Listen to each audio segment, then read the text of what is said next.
Here we are again. So now we have our final element of the fifth unit. We will be talking about the role of the media as a disclosure channel.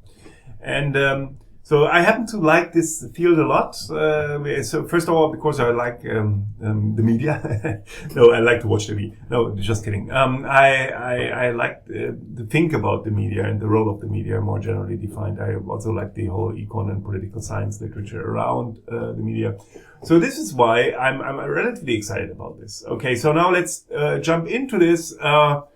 So I decided to split this into two parts. The larger part will be dealing with the traditional media, and then I also will have a short one-slide thing about social media. But I'm absolutely certain that Beth Blankenspoor will be able to talk much more competently about both issues. So I will try to be brief. So when you think about the role of the media for disclosure processing costs, the first question is, well, do they actually help to reduce the costs in terms of awareness and acquisition, or do they also actually provide a job on the integration part? So do they help us to make better decisions by combining the information so that we can make better decisions? And additionally, they might also actually uncover new information. So that would not be related to disclosure processing costs anymore, because there will be genuinely new information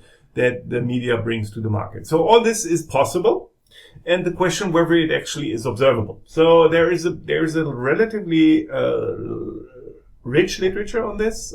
It has been growing over the recent years. One of the, let's say, seminal papers in accounting from 2010 is the paper by Brian Bushy and co-authors looking into the question whether actually the business press provides information to the market. And here, from this literature, you can take away that there is an effect of the media on acquisition and processing costs. So meaning that the media makes it easier for market participants to actually use the information, and this is also reflected in market reactions. But it's not that clear that it really is also speaking to the integration part. So it creates awareness, it creates, it makes the information more salient to market participants, but that's it. Okay? So now, there is a very smart paper, I think, by Blankenspoor and co-authors that looks into the question of this point can be made a little bit more precise. And what they look into is an interesting phenomenon that is robo-journalism. Robo-journalism basically means algorithmic production of texts, and this is something that is relatively common in the financial press, simply because there are so many press releases, so many earnings announcements to be dealt with, that it's very tempting to have an algorithm that just writes a short note on an earnings announcement, just providing the factoid information from the earnings announcement and lumping it together with some nice sentences so that it reads a little bit like a normal press announcement. And then be done with it.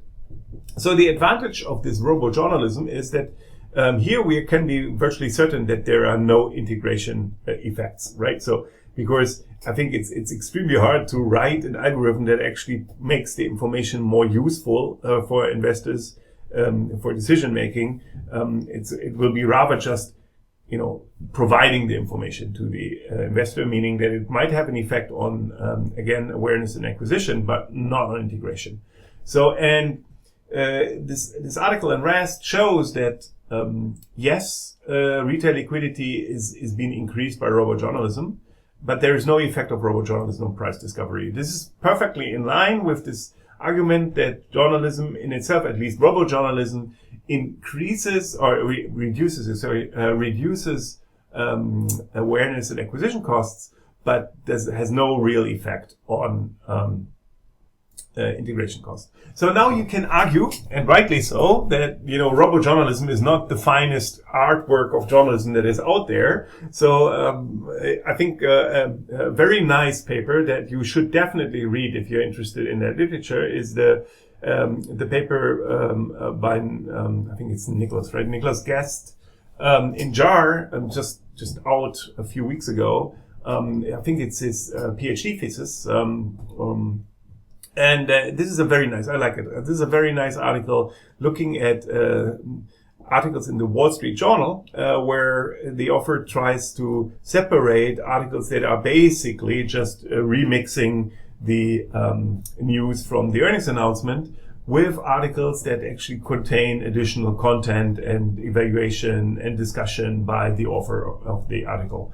And what this paper shows is that that these articles that actually contain additional information and have, more, that are richer, that these articles have an effect on earnings announcement responses. So meaning that they actually facilitate price discovery, consistent with these articles having an integration cost effect in the Blanco-Spoidal terminology, right? So I think this is really nice. It's a nice piece of work. Also, it has a lot of insights about the whole process to offer. And it uses, I think it is one of the cases where machine learning, natural language processing is actually being used in a reasonable way. And so I really like it. Yeah. And so it's worth your time. Yeah. So I think it's also a good entry point into the current literature on the topic. Okay. So now we see that the media predominantly seem to have an effect on awareness and acquisition components of the disclosure processing costs. But there's also some evidence that at least some part of the media also has effect on integration. So that's cool. So now let's look for a second at the incentives of the traditional media. And here is a nice working paper by a group of authors, Call et al., currently available on SSRN. I hope it will be published soon, because I think it's very insightful. This paper is in spirit very close to the Brown et al. Paper on sell-side analysts that we discussed in the last unit. It also is survey-based. It surveys financial or business journalists about their workflow. It is really it's very comparable in the design, in the setup to the Brown et al. Studies. And of course, it's Brown et al. Studies because Brown also has other papers on buy-side analysts and on investor relation departments. So I think taken together, this is really a wealth of resources, very, very supportive for the general literature, I think, to help us to understand our research subjects better, right? So, and here the Call et al. Study, as I said, I think it's really nice to reflect a little bit on the role of the media as an information intermediary. So very insightful. And the table that I picked for you here is a table that speaks again to the incentives of a journalist. And here's something that I really find interesting. So when you look at what is ranked to the top, then it's accuracy and speed. And I have some background in journalism, and I can completely subscribe to that based on my own experience. So as a journalist, I think the worst thing that you can do is, if you're a reputable journalist at least, is spread fake news or rumors or something that is simply not true. You don't do this, right? So your career is over, right? So this is really something that is extremely important for a journalist. And the next thing is much less exciting.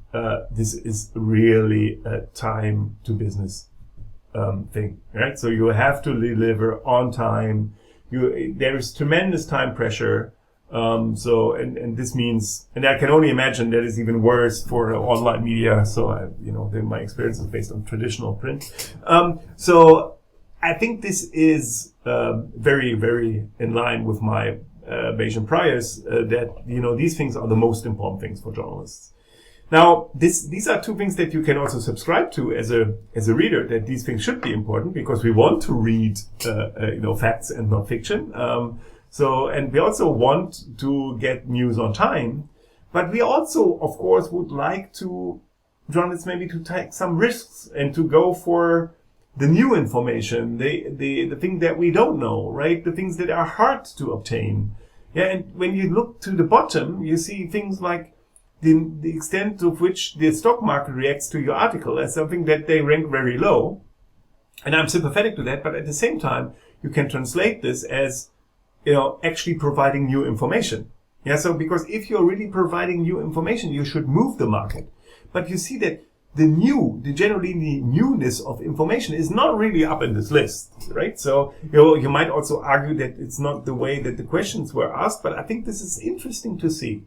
And I think it's also interesting to understand. So when we think about what we've seen from the empirics, we've seen that yes, the journalists tend to produce information in a way that reduces acquisition and awareness costs, right? But it doesn't really speak too much to the integration cost, and it's also not obvious that they provide a wealth of new information. I'm coming back to that point. And this seems to be in line with their incentives. Yeah, so they are not incentivized predominantly to generate new and exciting and unheard of stuff, because obviously, if you would incentivize journalists to do there would be a direct trade-off with the accuracy, right? And so, yeah, and I think here I can understand that this profession errs on the side of caution, meaning that in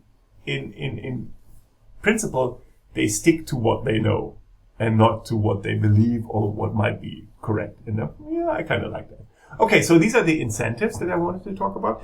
Now let's look about the question that, is traditional media actually improving price discovery? So do they bring something to the market that helps us to learn more about firms, to increase transparency about firms? So we know that media reduces disclosure processing costs. So here I have another study that I think in terms of identification is also really nice. There are now a bunch of studies that really have nice identification strategies to separate the role of the media from the overall flow of information, which is non-trivial. But there are a bunch of good papers around this one. And one very prominent paper in that regard is the Engelberg and Parsons. So they use the local media market for identification, the local media and the local trading market.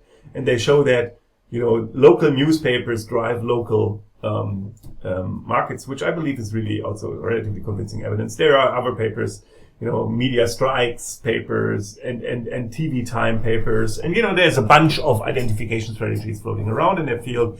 Really interesting also from a methodological point, to look into. Yeah. So this is relatively clear, so that, the disclosure processing cost effect is there. Now, this can also make prices more efficient. Yeah, and there is a direct way, so there is new stuff being impounded into price. Yeah, and there is an indirect way, because liquidity, even if it is uninformed, still helps the informed market participants to incorporate more of their information into price. So by providing liquidity, even if it is, let's say, dump liquidity, you can still increase price discovery, because it's easier, it becomes cheaper for informed market participants now to impound their information into prices. Okay, so then there is a second point which we talked about, and this is this point about genuinely new information. So I don't think that there is that much convincing evidence or really striking evidence showing us that this is an important part of what journalists do.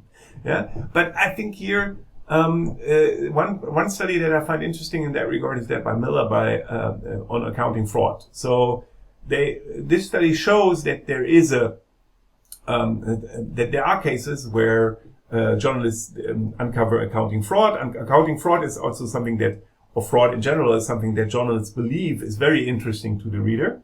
Yeah, and I subscribe to that. So, and meaning that they have an incentive to discover this, but then again, they have to be sure that they're correct about it. So they need to be very cautious. But it happens from time to time that they do uncover this, and then, this directly moves the market, not surprisingly so. So there are cases where journalists discover genuinely new information, right? So this is all pro, and you might say, okay, wonderful.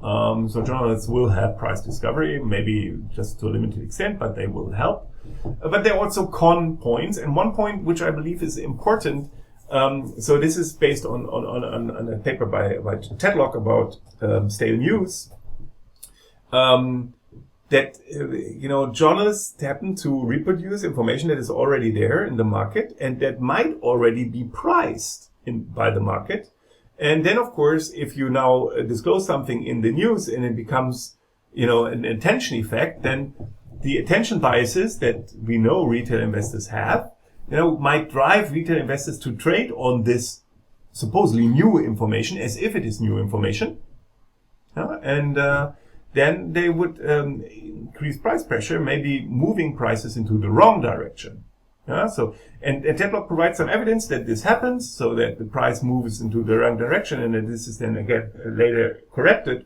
And of course, this would be detrimental to price discovery. Bad, right? So this is one point, and then there are other points that are related to incentives again.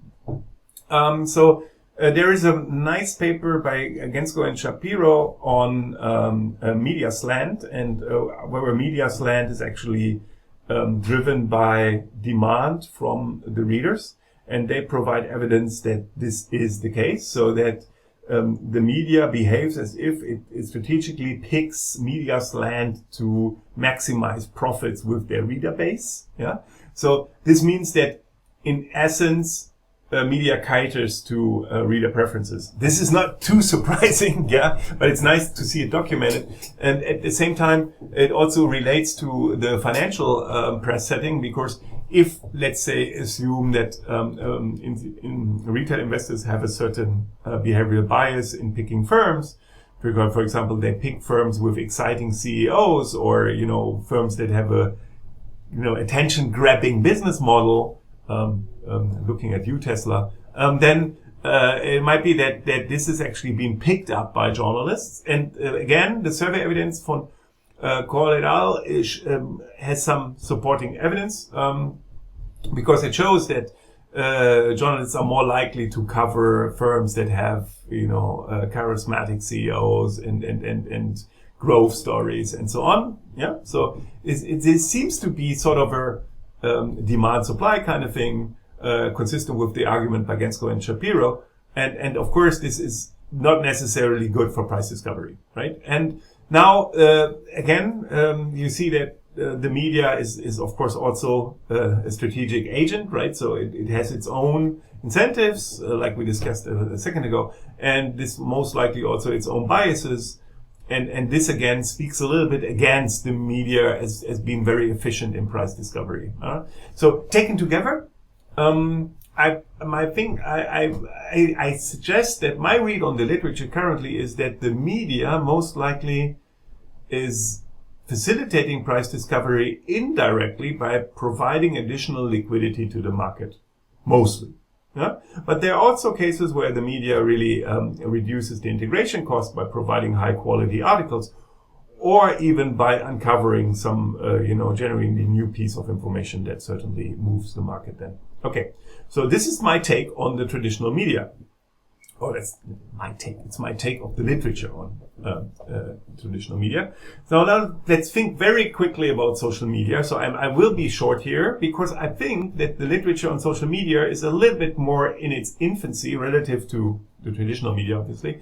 And it's hard for me to draw any strong conclusions from this. So, but I think there are two or three points that I would like to mention. So the first thing is, I'm a fan of the first stage. So whenever I think about a new disclosure channel, and here I see social media as a new disclosure channel, the first question I'm asking myself is, well, who is using this disclosure channel and why? Yeah, so, and I see this as a first stage, because whenever you think about the effects of this disclosure channel, you have to think about the self-selection problem of firms actually choosing this disclosure channel. So there is an interesting study by Jung and co-authors that look into the question of why firms use Twitter, and they document that bad news firms are less likely to use Twitter to disseminate their earnings announcements. This seems reasonable, because if you have bad news to tell, maybe you don't want everybody to listen, right? So this makes intuitive sense. They also have some nice cross-sectional supportive evidence showing that this is more pronounced in firms in a high litigation risk environment, and firms with more active Twitter following and so on. So things that you would expect, right? At the same time, they also show that if Twitter actually picks up on firms that have bad news, and they are already silent about this, then this strategy can backfire in the sense that then they get more negative media coverage by traditional media, right? So this is interesting. Yeah, it tells us a little bit about, what is the strategy of using versus not using social media for your financial statements. And I think it seems to be a somewhat risky strategy to be silent when things are bad, but I'm not sure whether this is also the end of this discussion. Okay, now when it comes to the effect of social media usage, then there's again relatively convincing evidence that social media increases attention and this increases liquidity. But the whole price discovery thing is pretty much out there in the open, I guess. So at least this is my take. Maybe Beth knows more about it. She will know more about it. Let's see whether she tells us more about it. No. The next thing that I would like to know more about is the question of how particularly the interaction, the feedback loops that are, let's say, genuinely new in social media actually work, or what their effect is on price discovery and disclosure processing costs. And so there is not that much that I'm aware of on this. But there's an interesting paper in JAR by Lee and co-authors on product recalls. So product recalls are obviously events that are important also to the social media community, because they affect not only equity investors or investors in general, but first and foremost, of course, consumers. So this is why it is reasonable that firms will use social media to talk about product recalls. And there's an interesting effect here. So first of all, Lee and I'll show that these disclosures are also important for the capital market. This is one thing that is interesting. But what I'm personally am even more interested in is that they show that there is this notion that firms that use Twitter for product recalls, that if they get a lot of, let's say, criticism via the feedback channel, then this can actually reduce the, in general, positive effect that they get on average from using Twitter for communicating about product recalls. So on average, the effect is positive, but the effect becomes muted or even flips if there is, critical interaction via feedback on Twitter. And I think this is interesting, right? So it also will reflect the decision problem that firms face, I think, relatively precisely. Meaning that in principle, it's good to be transparent, but if you go on social media, then this transparency is not really just in your control. So it could be that the way of criticism that you get via the feedback channels of social media can offset the first order effect that is positive in terms of transparency. Yeah, so interesting stuff. But I would like to know more about this. Okay, so now the next and final thing that I want to make, final point that I want to make is on a very hip topic, that's fake news. There is a interesting study that's still a working paper by Kogan, Nielsen, and a third author that I forgot.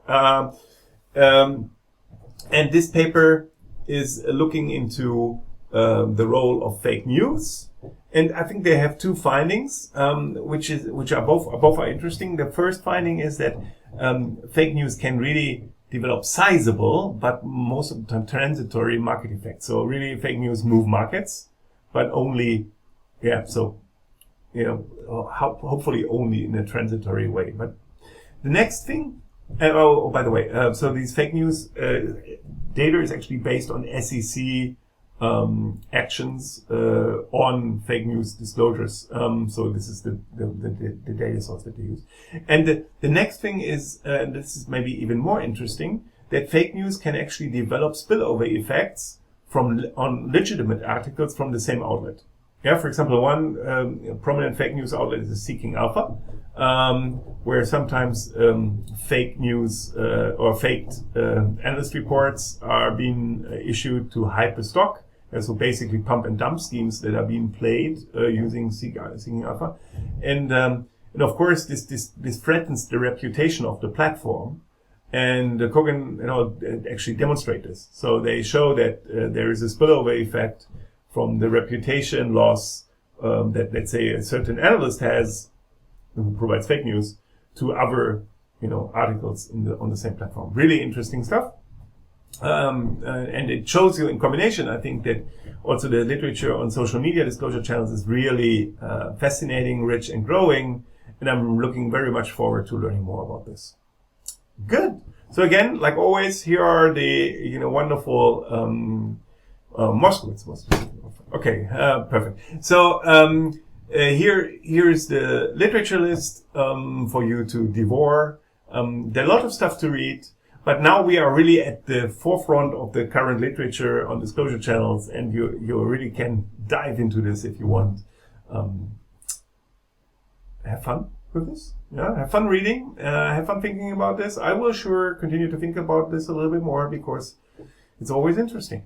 Okay, cheers. Bye and enjoy, and see you in the discussion session, I hope. Until then, bye.